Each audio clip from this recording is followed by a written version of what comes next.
जागने के लिए एक समय चुने और उस पर टिके रहें। ये बात आप बंद करिए, अपने आप में एनालाइज करिए कि मैं कल करूंगी, परसों करूंगी। ये काम आप बंद कर दीजिए। कोई काम को आप पेंडिंग मत करिए, अन्यथा आप अपने सफल होने के रास्ते को भी पेंडिंग में ही डाल रहे हैं। एक मित्र का कमेंट था कि मैम शुरू से बता दीजिए कि तैयारी कैसे किया जाए, मतलब नेट की तैयारी कैसे करें, कहाँ से करें, कुछ समझ में नहीं आता है। कौन सी यूनिट से स्टार्ट करें, किस किताब को पढ़ें, ओल्ड पेपर कहाँ से पढ़ें, ठीक है, कौन सी पुस्तक बेहतर होगी, मूल पुस्तकें पढ़ें कि ऊपर ऊपर से पढ़ें। इस बार का पेपर ऐसा था कि ऊपर ऊपर से आ गया था, डीप प्रश्न नहीं था। बहुत सारे प्रश्न, बहुत सारे कमेंट, अब तक मेरे पास बहुत सारे कमेंट आ चुके हैं। उनको लगता है कि यूट्यूब पर किसका कोर्स लें। महिलाएं हैं, कुछ पुरुष भी ऐसे हैं जो कि जॉब कर रहे हैं और वो सही समय पर मतलब कि जुड़ नहीं पाते हैं, ठीक है। बहुत सारे उनके ऐसे ऐसे प्रश्न हैं और मुझे लगा कि क्यों ना आज एक प्रॉपर इसकी वीडियो बना ही दिया जाए। और वीडियो को पूरा आपको देखना है। वीडियो हाँ थोड़ी सी लंबी हो सकती है, पर आपको वीडियो को पूरा वॉच करना है। आपको देखना है कि दरअसल नेट की तैयारी की शुरुआत हम कैसे स्टार्ट करें और कितना टाइम हमें लगेगा नेट एग्जाम को क्वालिफाई करने में। मूल पुस्तकें हम पढ़ें कि ना पढ़ें, कौन कौन सा यूनिट पढ़ें, हम ओल्ड पेपर लगाएं, कब लगाएं, मॉक कब हम लगाएं। यानी कि आपको लगता है कि एक कंप्लीट स्ट्रेटजी यदि आपको मिलेगी तो आज इस वीडियो में मिलेगी। अब तक आपने बहुत सारी वीडियो देखी होगी, एक गृहिणी कैसे पढ़ सकती है, ठीक है, कब आप टाइम निकाल सकते हैं। चलिए अब शुरुआत करते हैं वीडियो को लाइक कर लीजिएगा। चैनल पे आए हैं तो सब्सक्राइब जरूर करके रखिएगा। और मेरे 6 बार का अनुभव आज साझा करती हूँ मैं आपसे, कई बार बताई हूँ। सबसे पहले अपनी बात बता दूं कि मैं अपने समय को लेकर बहुत ज़्यादा कठोर हूँ। कठोर का मतलब कि बहुत जब मैं कोई चीज़ बना लेती हूँ अपने लिए टाइम टेबल, तो मुझे उस टाइम पे अवेलेबल होना है, सो होना है। मुझे मेरा काम उसी टाइम पे कंप्लीट करना है। यदि किसी कारणवश मैं नहीं कंप्लीट कर पाई तो मैं अगले दिन मैं उसको डबल करके कंप्लीट करती हूँ, मतलब डबल समय देकर मैं कंप्लीट करती हूँ। और यही मेरा एक सूत्र रहा है। मैं चीज़ों को जहाँ ज़्यादा मैं पोस्टपोन नहीं करती, ठीक है। जब मुझे जो चीज़ करना है मैं उसे टाइम पे करूंगी, या तो मैं जब करूंगी तो उसको कंप्लीट थोड़ा वक्त लेके कर लूंगी। मैं अपने कार्य को लिखती बहुत हूँ। मैं हमेशा बहुत सारा मैंने टाइम टेबल बना के रखा है। मेरा आप कॉपी भी देखेंगे तो आपको हर कॉपी पे एक टाइम टेबल आपको दिखेगा मेरा। मैं लिखती बहुत हूँ, मैं हर दिन के कार्य को लिखती हूँ कि आज मैंने कितना काम किया, अब मैं कितना नहीं कर पाई, जो नहीं कर पाई मैंने क्रॉस लगाया, आखिर मैं क्यों नहीं कर पाई, उस टाइम में मैं क्या कर रही थी। सक्सेसफुल लोगों के पास यही 24 घंटा होता है, हमारे पास भी है। हम क्यों सफल नहीं हो पा रहे हैं, हम कितनी बार उसी पेपर को देते रहेंगे, वगैरह वगैरह बहुत सारी चीज़ें हैं जो चलती रहती है दिमाग पे। अब मैं वो आपके समक्ष ट्रांसफर करती हूँ। पहली बात, आप नेट की तैयारी करने आए हैं तो आप नेट की तैयारी के दौरान आप और कई परीक्षाएं हैं जो आप क्वालिफाई कर सकते हैं, जैसे कि आप टीजीटी, सेट, पीजीटी, हिंदी विषय से या कोई भी आपका विषय है, आप नेट की तैयारी करते हो तो आप कर पाओगे, क्लियर कर पाओगे। क्योंकि यहाँ पे डीप अध्ययन करना पड़ता है, यहाँ पे समय देकर पढ़ना पड़ता है। आप सोचो कि आप यूं ही पढ़ रहे हो 2-2 घंटे में, ऐसे ही एक दिन पढ़ रहे हो, 2 दिन नहीं पढ़ रहे हो तो नहीं होगा। क्योंकि यहाँ पे दोनों पेपर है। दोनों पेपर के लिए आपको अभी से, यदि आज आप शुरुआत कर रहे हैं तो आज से आपको टाइम देना पड़ेगा, कम से कम 3 घंटे हिंदी के लिए। और वो ना आप एक इकाई 1 से इकाई 10 तक हिंदी है, इकाई 1 से इकाई 10 तक आपका पेपर 1 है। पेपर 1 में आप यदि मेरी तरह मैथ पे काम नहीं करना चाहते तो मत करिए, बल्कि जितने 7 यूनिट हैं बगैर मैथ वाले उन पे काम करिए, जो थियोरिकल है उन पे काम करिए। उन पे काम करने का स्ट्रेटजी बता दूंगी कि आपको क्या करना है। यदि उन पे आप काम करना शुरुआत करते हैं तो आप सबसे पहले ओल्ड पेपर को पकड़ें, क्योंकि शुरुआत में मैंने यही किया था कि सभी टॉपिक का जो ओल्ड पेपर था मैंने अलग अलग कर दिया था, ठीक है। अलग अलग करके मैंने अलग अलग में लिखी भी थी। ये 30 क्वेश्चन मैंने लिख लिया था, तो मेरे को चीजें क्लियर समझ में आने लगी थी कि पेपर में दरअसल पूछता क्या है, वो कौन सा टॉपिक है जो कि बार बार रिपीट ही होता जा रहा है पेपर में। अब मैं आपसे बात करूं कि आप यदि इस बार आप तैयारी कर रहे हैं तो आपको इकाई 1 से शुरुआत करनी है। अभी सिलेबस बदलने का कोई चांस नहीं है। यदि आपके मन में ये चल रहा है कि सिलेबस बदल जाएगा तो मुझे बिल्कुल, और सिलेबस बार बार बदलना आम बात नहीं है। ऑलरेडी अभी बदला है, 2018-19 में बदला था, 19 में, अब फिर से बदलने का चांस मुझे बिल्कुल ना के बराबर ही लग रहा है अभी, ठीक है। और ना ही एनडीए की तरफ से ऐसा कोई भी इंफॉर्मेशन ही है। तो आप काम करो किस पे, आप हिंदी साहित्य के इतिहास पे बाकायदा काम करो। आप भाषा विज्ञान पे, हिंदी भाषा के विकास पे, दोनों पे काम करो, ठीक है। भाषा विज्ञान, व्याकरणगत जो भी चीजें हैं वो आपको पढ़ के रखना है। आप काव्य शास्त्र पे, पाश्चात्य काव्य शास्त्र, भारतीय काव्य शास्त्र पे बढ़िया से पकड़ बना के रखो। और कुछ ऐसे कवि हैं आदिकाल के, भक्ति काल के, रीतिकाल के, आधुनिक काल के, बहुत से ऐसे उपन्यासकार हैं, रचनाकार हैं, जैसे कि कथेतर गद्य जो है, हिंदी गद्य की अन्य विधाएं लगी हैं, उन पर अच्छे से कमांड बना के रखो। तो अभी अगले 1.5 महीने, पूरा फरवरी और ये जनवरी 15 दिन, आपको ये 3 यूनिट इतना बढ़िया कवर करके रखना है, बहुत मस्त कवर करके रखना है कि यहाँ से बनने वाला कोई प्रश्न आपका गलत ना जाए। बढ़िया से अच्छे से मॉक वगैरह लगाते जाए, क्योंकि टीजीटी पीजीटी वाले मित्र भी काफ़ी यहाँ पे जुड़े हुए हैं, कोर्सेस में जुड़े हुए हैं और अलग से भी पढ़ रहे होंगे जहाँ कहीं भी। तो इन चीज़ों पर आपको पकड़ बना के रखनी है। अब मैं आपको बताऊँ कि आपको हर दिन टेस्ट क्यों लगाना है। यदि आज मैं मेरे ग्रुप में भी बोला है कि आप हर दिन मेरा बनाया रात्रि में प्रश्नोत्तरी को पढ़ के ही सोने जाएं, क्योंकि जब प्रश्नोत्तरी आप पढ़कर सोने जाएंगे तो कहीं ना कहीं सुबह उठेंगे तो रात में भी प्रश्नोत्तरी आपके सपने में चलेगा। जो आप अनावश्यक देखते रहते हो ना, अनावश्यक सोचोगे, अनावश्यक देखोगे, पढ़ने का सोचोगे, पढ़ाई ही आपके माइंड पे चलेगी। ऐसा नहीं कि आपका दिमाग कुछ भी ऐसे चलचित्र लेके चला जाता है, नहीं, आपकी सोच का आपके दिमाग पे सबसे ज्यादा असर पड़ता है। तो रात्रि में वो प्रश्न आप हमेशा कहीं भी आप कर हो, रात्रि में आप 10 प्रश्न, 20 प्रश्न, 50 प्रश्न जितना सॉल्व कर पाए, जो अभी आप पढ़ ही रहे हो टॉपिक है, उन टॉपिक पर एक प्रश्न आप जरूर सॉल्व करो, एक सेट आप सॉल्व करो। उससे आपको बेनिफिट होगा कि चीजें आपकी रिकॉल होती जाएगी जो आप पढ़ रहे हो। ठीक है, नई चीजों पर अभी ना काम करिए, क्योंकि आप जो पढ़ रहे हो, जो यूनिट कवर कर रहे हो ना, उन्हीं पे आप प्रॉपर काम करते जाओ। उनको बोलने का प्रयास भी करो, क्योंकि आप ऐसे टीचर तैयार हो रहे हो, केवल ऐसा नहीं कि नेट की तैयारी कर रहे हैं तो कल को आप किसी के सामने कोई बोल दे कि अपभ्रंश पे आपको मेरे को 4 लाइन बोलना है, अब अपभ्रंश पे आप बोल ही ना पाओ। ठीक है, कोई बोल दे कि आपको एक बार थोड़ा सा आदिकाल की पृष्ठभूमि आप समझाएंगे क्या मुझे, तो पता चले कि आदिकाल आपने रटा रटा बोल दिया। ठीक है, कि ये फला फला आदिकाल के कवि हैं, आदिकाल को इतने भागों में बांटा गया है। ठीक है, सिद्ध साहित्य, नाथ साहित्य, जैन साहित्य, रासो साहित्य, राज साहित्य, लौकिक गद्य साहित्य, जो भी है, इतना आपने बोला, इसके बाद आपको अच्छे से उसका कुछ पता ही नहीं है। तो ऐसे ही पढ़ाई मत करिए, क्योंकि इस बार जो मैंने स्ट्रेटजी अपनाई है, मैं ये देख पा रही हूँ कि काफ़ी छात्र बोल पाते हैं। पहले वो केवल एप्लीकेशन पे यूं ही पढ़ के चले जाते थे, मैं पढ़ा के चली जाती थी। इस बार मुझे अच्छा लग रहा है कि जब मैं कुछ ही पढ़ाती हूँ तो वो उसको रिकॉल कर पाते, वो ये टॉपिक तो बता पाते हैं कि हाँ, हमने आज के क्लास में क्या क्या सीखा है, हमने क्या पढ़ा है, और ये मुझे मोटिवेशन देता है। और फिर मैं अपने काम को अभी कंटिन्यू इसलिए करती भी जा रही हूँ। तो आपका ये है कि सबसे पहले सिलेबस आपने देख लिया है, आपने चूज कर लिया है कि आप यूनिट 1 से स्टार्ट कर रहे हो। यूनिट 1, 2, 3 का 1, 2, 3 आपको प्रॉपर पढ़ना है। ठीक है, और साथ साथ आपको फर्स्ट पेपर भी देखते जाना है, क्योंकि मैं आप फिर से बता दूं, अप्रैल के बाद दोस्तों ज़्यादा पढ़ाई नहीं हो पाती है, क्योंकि गर्मी का टाइम हो जाता है। फिर आपका दिल धक धुक करेगा कि अब क्या किया जाए, अब कोर्स कहाँ पढ़े, कहीं कोर्स में जाए। फिर बहुत सारे वीडियोज आते हैं कि एक महीने में पढ़ाई कर लो, 30 दिन में पढ़ाई करो, 60 दिन में पढ़ो, 48 दिन में ये पढ़ो, ये क्रैश कोर्स, वो क्रैश कोर्स, फिर नहीं हो पाता है।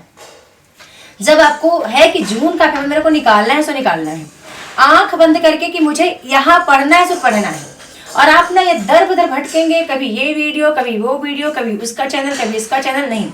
एक किताब को पढ़िए, 4 बार पढ़िए, एक ही बंदे को देखिए, आप उसको 10 बार देख लीजिए। ठीक है, और हमेशा ऐसे जगह पे जुड़े जहाँ इंसान सपोर्टिव हो। ऐसा नहीं कि आप जुड़ गए हैं, आपने 3 दिन मैसेज किया, वहां से रिप्लाई नहीं आ रहा है, ऐसे में हताशा होती है। फिर ऐसे में वो उस हताशा के कारण आप जो पढ़े लिखे होते वो भी चीजें आपकी भूलती जाती है, एकदम मन में एकदम निराशा सी आ जाती है कि अब मेरा नहीं हो पाएगा, लगता है, क्योंकि इन्होंने हमें कंप्लीट टाइम नहीं दिया।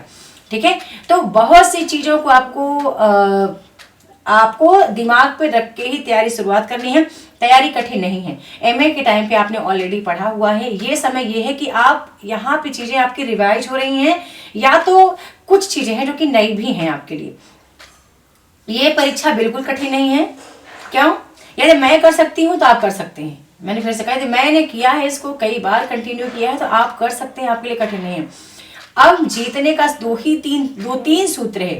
एक तो अपने जागने का सही समय निर्धारित करिए, ठीक है, और सोने का भी सही निर्धारित करिए। ऐसा नहीं कि आप मोबाइल चला चला के सो रहे हैं, फिर आप 5 मिनट इसको दे रहे हैं, क्योंकि ये एक तपस्या है और ये त्याग भी है।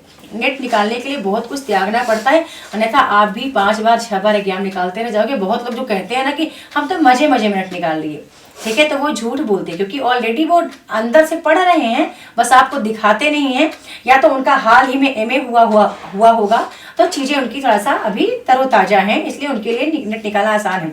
या तो घर गृहस्थी का कोई उनको टेंशन नहीं है, वो अपना खा रहे हैं, पढ़ रहे हैं, पढ़ा रहे हैं, बस। ऐसे कई यूट्यूबर हैं जिनको घर गृहस्थी का कोई बहुत टेंशन नहीं होता है, वो उनका बस एक ही काम है, खाना, सोना, पढ़ना, पढ़ाना, बस। उनको कोई घर का काम नहीं है कि हाँ वो झाड़ू पोछा बर्तन वो करेंगे, खाना वो बनाएंगे, या वो बहुत सारे वर्क करेंगे, बच्चे भी देखेंगे, नहीं। तो आप उनसे अपनी कंपेयर मत किया करो, ठीक है। या जो कुछ महिलाएं हैं जो बाकी बता जा रही हैं कि नहीं हम तो ऐसे ही कर लेते हैं, हमारा तो काम ऐसे हो जाता है, उनसे कंपेयर मत करो। आपकी परिस्थिति सिर्फ आपको पता है, बस आपको अपनी परिस्थितियों में थोड़ा सा बदलाव करना है। वो बदलाव आप ही कर सकते हैं। आप कहें कि अब कोई और घर का सदस्य बदले या वो आपको पढ़ने के लिए बोले, तो नहीं, आपको खुद को बोलना होगा, खुद को टाइम देना होगा। ऐसा तो नहीं कि 12-12 घंटे आप काम ही कर रहे हैं। लगभग सुबह दोपहर शाम सबके पास काम होता है। सुबह 2-3 घंटे काम होता होगा आपके पास, ऐसे दोपहर में 3 घंटे आप काम करते होंगे, 3-4 घंटे मान लो सब फिनिश जो भी खाना पीना बनाते होंगे, ऐसे रात्रि में 3-4 घंटे, तब भी आपके पास पढ़ने के लिए 6 घंटे बचते हैं। यदि आप घंटे 8-9 घंटे भी आप स्टडी करते हो, ऐसे ही 7-8 घंटे आप 8-9 घंटे आप 10 घंटे काम करते हो, तो भी 6 घंटे 5-6 घंटे आपके पास प्रॉपर बच रहा है स्टडी के लिए। अब आप कहो कि स्टडी के दौरान आप वार्तालाप भी कर लो, यहाँ भी घूम लो, वहाँ भी घूम लो, नहीं। जब चीज़ें आप कर रहे हैं तो उसको अच्छे से आप बहुत सी चीज़ों को नज़रअंदाज करके और अपने पर काम करिए। और अपने पर काम करने का मतलब हुआ कि जो आप आज आपने पढ़ा है उसको आपको एनालाइज भी करना है कि वो कहाँ तक याद है, ठीक है। याद रहना भी जरूरी है, चीज़ों को समझना भी जरूरी है, और किताबें पढ़ना भी जरूरी है। यहाँ पे ऐसा नहीं कि आप पीडीएफ से पढ़ाई कर लोगे या केवल आप क्लास के माध्यम से पढ़ाई कर लोगे। आपके अंदर का आत्मज्ञान मैं विकसित नहीं कर पाऊंगी। मैं एक माध्यम हूँ जो आपको रास्ता दिखाती हूँ कि ये तरीका है, ऐसे आपको पढ़ना है, ठीक है। वो ज्ञान ना, नेट की तैयारी का जो ज्ञान है, जो अनुभव आपके अंदर से खुद आएगा, ठीक है। जब आप हर दिन कहीं आप जुड़ जाते हैं और आप बहुत ग्रुप स्टडी करते रहते हैं बहुत लोग के साथ, तो आपको समझ में आने लगता है कि उनको ये चीज़ें कैसे पता है अच्छे से, मुझे क्यों नहीं पता है। या तो आपने टाइम नहीं दिया, या तो आप क्लास में एकाग्रता से आपने सीखा नहीं। दोनों चीज साथ में नहीं रहेगी, चिंता भी और चिंतन भी। या तो चिंता को आप छोड़ दो फिर चिंतन को पकड़ो, या तो चिंतन को ही अपने पास रखो, चिंता को साइड करो। आपको पता है किसको रखने में बेनिफिट है, मतलब किसको आप रखेंगे तो ही आप अच्छा कर पाएंगे। और यदि आप ये मतलब कि आप सोचते हैं कि मैं किसी को जवाब देती जाऊं और पढ़ती जाऊं, तो नहीं होगा। सहनशीलता से ही विकास होता है, ठीक है। जितना, एक पंक्ति मेरे सामने लिखी है, क्या लिखा था मैं अक्सर लिखती रहती हूँ कुछ भी। तूफान में भी जलता रहे तुम वह दिया बनो, बरसात में सैलाब न लाए वह दरिया बनो, क्योंकि सहनशीलता से तो ही विकास होता है और उग्रवादिता से तो विनाश होता है। तो सहनशील बनोगे तो आप अच्छा करोगे, और सुनने की थोड़ी सी हिम्मत रखो। कोई कुछ बोलता है तो सुनिए, आप जितना सुनोगे उतना ही आपके लिए अच्छा होगा। मेरी आदत है, शायद मैं सुन सुन के बहुत कुछ बनी हूँ। जब भी आपके कमेंट्स आते हैं उनको भी सुनती हूँ धैर्यपूर्वक, क्योंकि वहाँ से मुझे मोटिवेशन मिलता है। घर में भी सुन लेती हूँ, वहाँ से मोटिवेशन मिलता है। और मैं चाहती हूँ कि आलोचना होती रहे। मैं तो खुद चाहती हूँ कि आलोचनात्मक वाक्य आएँ, आपके कमेंट्स भी कुछ आलोचनात्मक तरीके से मेरे पास आएँ, तो उससे भी मुझे अच्छा मोटिवेशन मिलता है, ठीक है। उसको मैं निगेटिव अब नहीं लेती, बहुत पहले ऐसा था जब मैं ले लिया करती थी। शायद उस समय मेरे अंदर का आत्मज्ञान इतना विकसित नहीं था। अब वो चीज़ें हैं, कहते हैं निंदक नीरे राखिए आंगन फूटी छवाए, ठीक है। बिन पानी साबुन बिना निर्मल करे कुछ सुहाए, ऐसा कुछ होता है, ठीक है। तो अच्छी बात है, कोई आलोचना कर रहा है कि तुम नहीं कर पाई हो, नहीं कर पाओगी, तो उसको सुनो, वहीं से तुरंत आपको मोटिवेशन आएगा, ठीक है। और मेरे साथ जुड़ते हैं तो कठोरता के साथ आपको निरंतर निर्वाह करना पड़ेगा, क्योंकि देखो मैं अपने जीवन में खुद बहुत कठोर हूँ और बहुत स्वावलंबी भी हूँ मैं, ठीक है। मैं अपना काम खुद जो जितना होता है मैं कर भी लेती हूँ मैं, और मैं बहुत दूसरों पर डिपेंड नहीं रहती, ठीक है। तो मैं चाहती हूँ कि जितना काम आपको दिया जाता है आप उसको करिए, निरंतर करिए, पूरी तरह से आपको बोलने की स्वतंत्रता है, लेकिन तैयारी को लेकर आपको मेरे बनाए कदमों पे चलना है। यदि आप गृहिणी हैं, बहुत कितना भी आप काम करते हैं, यदि 6 महीने आप उन चीज़ों को आप करते हैं जो मैंने कहा है, तो सफलता जरूर आपको निश्चित मिलेगी। नेट की तैयारी के लिए कह रही हूँ, आप जीत जाएंगे। आप समय दीजिए। और मेरा जीआरएफ न होने का वजह यही है कि मैं खुद को समय नहीं देती, क्योंकि मैं आपको पता 2021 से मैं कोर्सेज पढ़ा रही हूँ, और कोर्स पढ़ाना एक गृहिणी महिला के लिए इतना आसान नहीं है, ठीक है। बहुत सारे छात्र होते हैं, मैं नहीं चाहती मैं किसी को इग्नोर करूँ, मैं हमेशा हर किसी को टाइम देना चाहती हूँ। जब भी कोई समस्या उनकी होती है तो मैं जरूर मैसेज को रीड करके आंसर देने का प्रयास करती हूँ, और तुरंत ही देने का प्रयास करती हूँ। ऐसा नहीं कि मैं कहूँ कि मैं अभी मतलब बाद में आप कॉल करना, कल कॉल करना, ये सब नहीं। तो इसलिए आपको बोलती हूँ कि अब आपने स्टडी समझ ली, आपको फिर से एक बार रिकॉल कर दूं, किस लेवल्स को देखना है, क्या आपको आता है, क्या आपको नहीं आता है। यूनिट 1 से स्टार्ट करना है और आपको निरंतर 3 घंटे हिंदी के लिए, 2 घंटे फर्स्ट पेपर के लिए, या 1 घंटे फर्स्ट पेपर के लिए, 2 घंटे हिंदी के लिए प्रॉपर देना है। अब जब पढ़ रहे हो तो पढ़ रहे हो, ऐसा नहीं कि पढ़ रहे हैं तो कुछ और ही काम आप कर रहे हैं, ठीक है। और काम करते करते चीजें सुन सकते हैं, लेकिन जब एकाग्रता से काम करते हैं तो करिए। बहुत सी चीजों को अवॉइड करिए, अपने आप से झूठ बोलना बंद करिए, ठीक है। खुद को झूठी दिलासा मत दीजिए कि हाँ आपने नहीं पढ़ा तो आपने नहीं पढ़ा, आज तो नहीं पढ़ा, क्रॉस लगाइए, क्यों नहीं पढ़ा आपने, फिर अगले दिन आपको उसका डबल करना पड़ेगा। जो टॉपिक चुने उसको सही समय पे करिए, जागने का सही समय निर्धारित करिए, सोने का सही समय निर्धारित करिए। अगले 6 महीने आप तपस्या में लीन रहिए। ऐसा नहीं कि आप छोड़ के करोगे, कभी इस वीडियो को यहाँ वहाँ करोगे। आप कितने साल से तो भटक रहे हो और तब भी सफलता नहीं मिली। कहीं पे ठहर के तो तैयारी करो, कहीं पे रुक करके तैयारी करो, ठीक है। ऐसा नहीं हमेशा बहते ही जा रहे हो, कुछ नहीं हो पा रहा है, ठीक है। थोड़ा सा आप अपने आप को स्थायी रखिए और अच्छे से स्थिर मन से सोचिए कि क्या ऐसा कहाँ कमी रह जाती है, क्या नहीं है आपके पास। कंटेंट नहीं है, लाइव क्लास नहीं है, क्या समय नहीं है, या कोई ऐसा व्यक्ति नहीं है, ठीक है। मैं हमेशा कहती हूँ, और मैं हमेशा उन व्यक्तियों के साथ में स्कूल टाइम में भी रही हूँ जो पढ़ने में ठीक ठाक थे, क्योंकि जब कहते हैं जैसी संगति वैसी रंगति, तो कंपटीशन बढ़ता है। मैं आज भी अक्सर उन व्यक्तियों को अपने समक्ष रखती हूँ जो नेट JRF क्वालिफाइड है, और उनसे काफ़ी टाइम में बीच में बातें भी करती रहती हूँ कि हाँ अभी अब वो क्या कर रहे हैं अपने जीवन में, नेट होने के बाद वो कर क्या रहे हैं, ठीक है। तो आई होप कि आपका डाउट क्लियर हुआ होगा। आज मैं क्लियर तो कर पाई हूँ, लेकिन बहुत सी बातें छूट जाती हैं। मैं 1 घंटे भी बोलती जाऊँ तब भी ये बात समाप्त नहीं होगी कि तैयारी के लिए बहुत कुछ नहीं पढ़ना होता। एक सही स्ट्रेटजी, सही कंटेंट, सही व्यक्ति और सही समय पर आपने इन सब चीज़ों का चयन कर लिया तो सफलता सुनिश्चित है। और यदि भटकते रह गए, नहीं मैं खुद से पढ़ लूँगी, मैं पढ़ रही हूँ, मैं सिर्फ अध्ययन ही कर रही हूँ, सिर्फ अध्ययन उनके लिए जिनके पास कोई काम नहीं है, बस खाना, पढ़ना, सो जाना, बिल्कुल निष्फिक्र हैं। आप गृहिणी हो, आपको काम भी करना है, आपको हर चीज़ संभालना है, बच्चे भी देखना है, कुछ बातें भी सुननी है, और इन दौरान सोचो कि हम पढ़ाई भी करें तो बहुत दिक्कत होती है, ठीक है।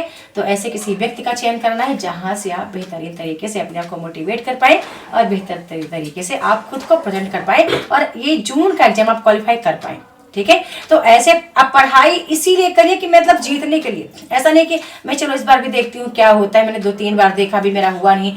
1 नंबर से 2 नंबर से रुक जाना बहुत बड़ी बात है। आप सफलता के निकट जाकर आप हार गए हैं और इस चीज को आप लोग लाइटली नहीं लेते हो।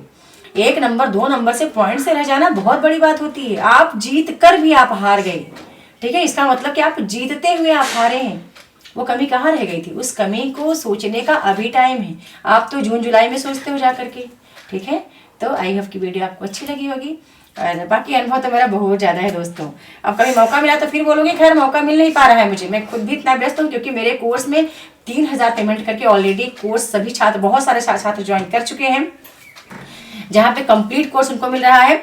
और बहुत सारे से छात्र हैं जो कि 1500, 1600 रुपये महीने भी पे करके वो पढ़ रहे हैं, ठीक है। तो वो अलग तरीके से पढ़ रहे हैं, वो अपने आप को एज ए टीचर देख रहे हैं। ऐसा नहीं कि केवल वो डिग्री, मतलब कि ऐसे आपको एक डिग्री मिल जाए जिस पर लिखा हो you are qualified NET JRF, बस नहीं, वो एज ए टीचर तैयार होना चाहते हैं। इन 6 महीनों में उनको लगता है कि मुझे एज ए ट्रेनिंग का एक मतलब चल ही रहा, उनका एक प्रैक्टिस चल रही है कि पढ़ भी रहे हैं और पढ़ाने का सीख भी रहे हैं कि हम कैसे पढ़ाएं।